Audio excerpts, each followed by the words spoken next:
Okay, so there's a few ways in which, like containers in which you plant in.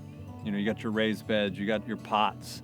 Even with pots though, I would say it's a really good idea to put some rocks. I mean, literally some rocks like these on the bottom of your pot. And that allows for good drainage, and then just your good soil and plant in that pot. Make it a pot that's pretty, you like to have on your patio around. That's an easy way to have something in a container like a pot. But I really want to share with you about these types of raised beds that are framed in. So you can get these in metal. There's ways people do these with cedar beams. You don't have to do them so low like this. You can do them high up around your waist, and that requires a lot more soil that you have to bring in and put in those. But that's pretty sweet, because then you just walk around and literally lean over a little bit to weed and to see your produce much higher off the ground. So that's pretty ideal. What we wanted to do though here was, what is the most natural way possible that wouldn't affect any of the bacteria in our soil?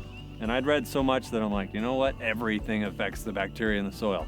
So we actually used untreated pine here. That's probably the cheapest thing you could possibly use. If you use cedar, that's a little step up. That's more disease and pest resistant, or I should say rot resistant. So what we did was, we have stained the outside of the beds, and we've maintained that over the last few seasons, last few years, but it lasted a while. It's pretty good. So I want to tell you how to do this. So the easiest possible way to do this, you don't really need this top portion of the bed. That's just some way to make it prettier. So if you want to do that, I'm going to tell you how to do that. Okay, so what you're going to do is you're going to want to go to your local hardware store, and you're going to pick up 3 pieces of wood, 3 pieces of lumber. You're going to pick up 2 by 10 by 8 feet. That means it's about 2 inches wide by 10 inches tall by 8 feet long. You want 3 of those. 2 of them are going to be the sides of your bed. The third one you're going to cut in half, and that's going to be the ends of your bed. That's going to be a good distance off the ground. You're going to be able to put a lot of good soil. You have good drainage in that, and it'll look good. It'll be a good feature wherever you put it. And then if you want to, you could put some 2 by 4 across the top. Same idea, but that you're going to probably want a little bit longer, so that needs to be more like 3 10-foot pieces, really. But same idea. You're capping the sides then, and you're using one of those third pieces for the end. And it'll look really pretty. I mean, I'm really happy with how these have turned out.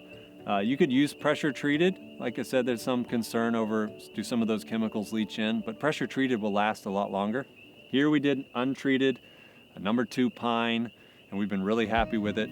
And you can do all that for probably, these days wood's gone up a little bit, so it's probably gonna cost you like $50 a bed, but it lasts, and it makes gardening a lot more fun, a lot more simple. And then your rows can be a lot easier. So you basically don't have to weed your rows, because you can put some weed matting there, whether you're putting mulch or we put rocks. Those are nice, they look pretty, and your beds look pretty, and it's something I totally would recommend. Okay, a couple more thoughts. The number 1 ideal way is cedar. If you can afford it, do cedar, it's great. We went with pine, but hey, that is the ideal. Something you do want to remember is bracing. And what we did was, we braced it on the outsides of the bed, and that's basically putting a 2 by 4, cutting the end of it so that you can easily sledgehammer that thing into the ground, put it down about 1 foot, and then you want the height of the bed so it reaches right at the top of your bed, and then you can cap it. And this really does brace it. Otherwise, what you're gonna have is your even 8-foot boards are just gonna warp outwards as water and the soil gets in there and presses it out. So you wanna try and brace it, at least on the long ends. The short ends should be fine, but bracing it from the long ends, screwing it in. What we did was, we screwed all these in, and even over the years, if they loosen a little bit, tighten another screw in, and they stay tight. So here's a few tips for you.